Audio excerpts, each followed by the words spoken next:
Welcome back to the Beginner's Trapper series. And for this episode, we're going to do how to set a DP. It's a real basic thing.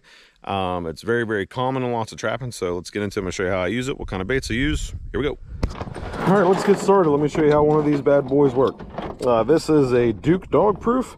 Let me stand here so you can see better in light. Duke Dogproof, that's where the word DP is from, and it is brand new. You can still kind of see a little bit of the glue on there from the tag.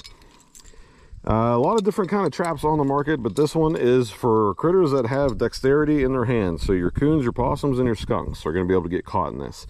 Now, the kind of traps that I like to buy are pull trigger only. I don't know how well you can see down there, but there is a trigger down at the bottom of this. And that coon, that skunk, that possum is going to grab that trigger, pull up, and that's when it's going to set off. This right here, let me see if I can show you, is going to be set across the trap.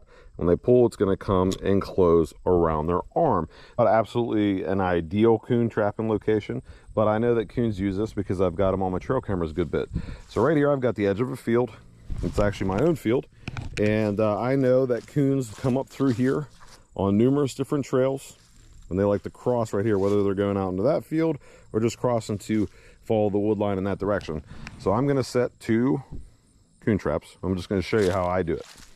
So very simple. I'm not worried about scent when it comes to coon because they honestly don't seem to be too bothered by it.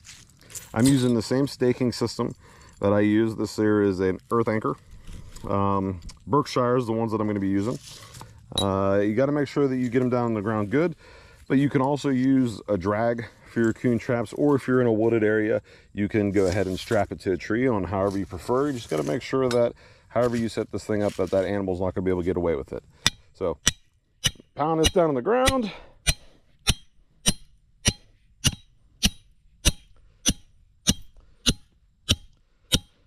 Trying to do it one-handed.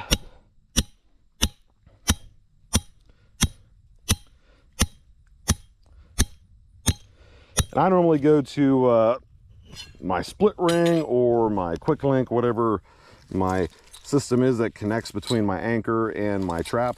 And then I always like to give my traps a pull. 1, I'm just checking to make sure that I actually anchored it good. And 2, whenever that animal goes, this is where it's, this is going to be its area. This is where it's going to create my catch circle. Now, since this trap is brand new, these springs right here are going to be pretty tight. I don't have too much of a problem doing this, but some people might, and I'm not making fun of anybody, but if you have a problem doing it, they do sell things to set these traps. But I think if you go with this method, what I'm about to show you, it's probably the easiest way. I put my trap like this, keeping my thumbs on this side so I can lock in. And what I'm going to do is use these 3 fingers on both of my hands to pull this spring closed. And I'm going to use my pointer fingers or my middle finger, whichever one I can get around there. And all I'm trying to do is put this dog down into that tab, to that catch. Okay, so I go like this, pull the thing to me, I grab a hold of that, I stick it inside of there, and I press up into it, making sure I got tension before I release it, and there you go, that trap is set. It's very, very simple. It's not going to scare a coon. Seeing this copper trap and tag is not going to scare a raccoon. Seeing that silver ring, none of that is going to scare a raccoon.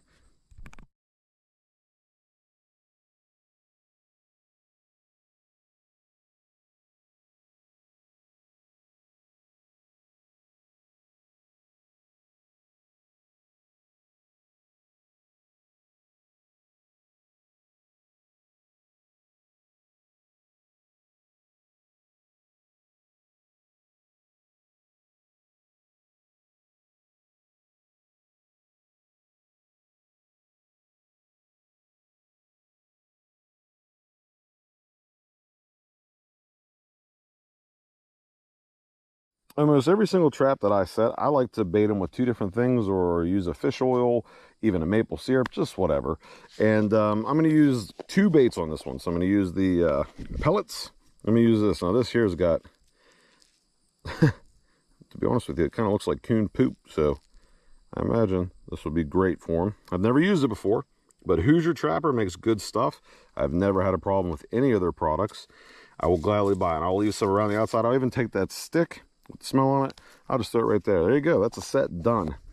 So let's go to a catch. Well, I guess the first day didn't work on it, but that's why we set 2 traps. Why we set to caught a decent sized coon here. First check day, good spot. Yeah, we're already on the board with coon. Oh. Yeah, pretty decent sized coon right off the bat. Get it taken care of. So 8 traps on the property. So far we've got 1 coon. First check day. Let's move on.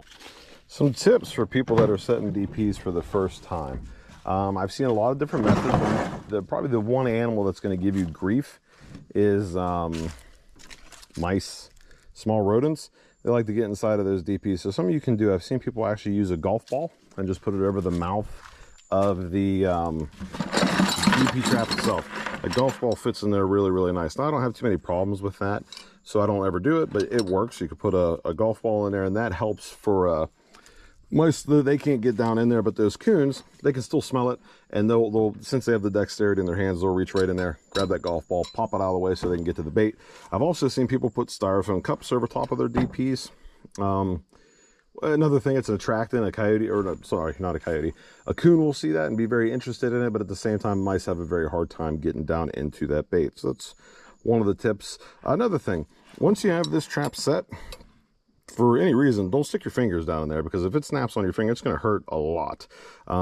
This trap is designed to catch the whole arm of a raccoon, and it has a lot more strength in its arm than you got in your finger. So if you're sticking your finger down in there trying to jam bait down there, you're going to end up catching yourself, and it's going to hurt, and you probably have a hard time getting it off. I'm sure somebody somewhere has done it, but yeah, I'm just trying to simply guard just my animals. That's it. I've got 3 cats.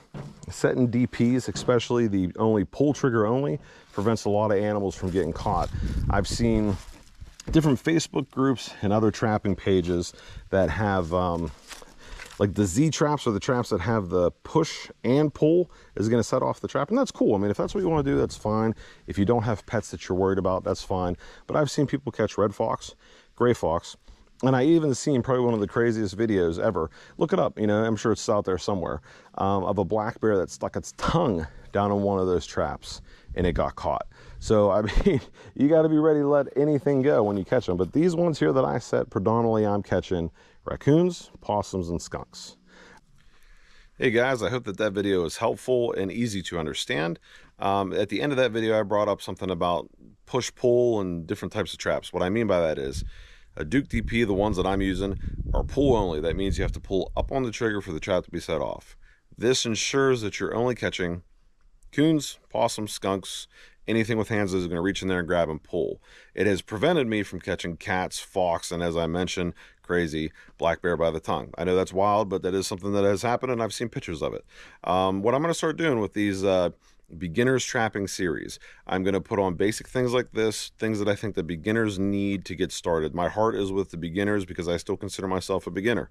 You know, I've only been doing this for 5 or 6 seasons now, but I'm really into it, and I like to pass on my knowledge that I learned. So what I'm going to do is beginners trapping series, basic things. I'm also going to continue to do season 2 of bonehead trapping. That's coming out soon. I'm already making catches. I got a really interesting catch right off the bat, actually a release of something pretty different for me.